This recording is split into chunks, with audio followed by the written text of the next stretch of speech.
இயேசு கிறிஸ்துவின் ஈடு இணைற்ற நாமத்தில் உங்கள் அனைவருக்கும் என் ஜீவன் இயேசு ஊழியத்தின் சார்பாக அன்பின் காலை வணக்கத்தை தெரிவித்துக் கொள்கிறேன்.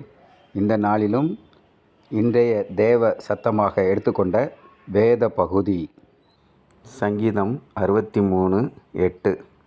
என் ஆத்துமா உம்மை தொடர்ந்து பற்றி கொண்டிருக்கிறது, உமது வலதுகரம் என்னை தாங்குகிறது. ஆம், தேவனுடைய பிள்ளைகளே, நாம் நம்முடைய இரட்சகராம் இயேசு கிறிஸ்துவை தொடர்ந்து பற்றி கொண்டு, நம்முடைய ஆத்மாவோடு தொடர்ந்து நல்லா பற்றி கொண்டு, அவரோடு ஐக்கியத்தோடு நம் வாழ்வில் அவரை முன்பாக வைத்து நாம் இருக்கும்போது அவருடைய வலதுகரம் நம்மை எப்போதும் தாங்கி பிடித்து கொள்கிறது என்று இந்த வசனத்தின் மூலமாக பார்க்கிறோம். யோசேப்பு எப்படி அவருடைய நாமத்தை பற்றி கொண்டு அவரை தொடர்ந்து பற்றி கொண்டு இருந்தபோது அவருடைய வாழ்வில் உயர்வை கட்டளையிட்டார். அவருடைய வாழ்க்கையில் ஒவ்வொரு வேளையிலும் அவருடைய கரம் அவரோட கூட இருந்தபடியால் அவருடைய வாழ்வில் உயர்வை கட்டளையிட்டார்.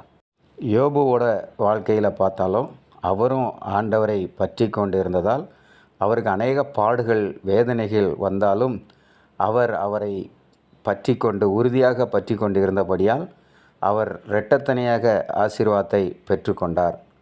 நாமும் நம்முடைய வாழ்வில் நம் ஆண்டவரை பற்றி கொண்டு முழு மனதோடு அவரை ஏற்றுக்கொண்டு அவருடைய கட்டளைகளை கைக்கொண்டு நாம் நம்முடைய வாழ்வில் எவ்வளவோ இடர்பாடுகள் வந்தாலும் வேதனைகள் வந்தாலும் ஆண்டவரை விடாமல் பற்றி கொண்டு இருக்கும்போது அந்த வேதனைகள் சாபங்கள் அனைத்தும் நீங்கி நம் வாழ்வில் ஆண்டவர் உயர்வை கட்டளையிட்டு யோசேப்பை ஆசீர்வதித்தது போல, யோபுவை ஆசீர்வதித்தது போல நம்மையும் ஆசீர்வதிப்பாராக.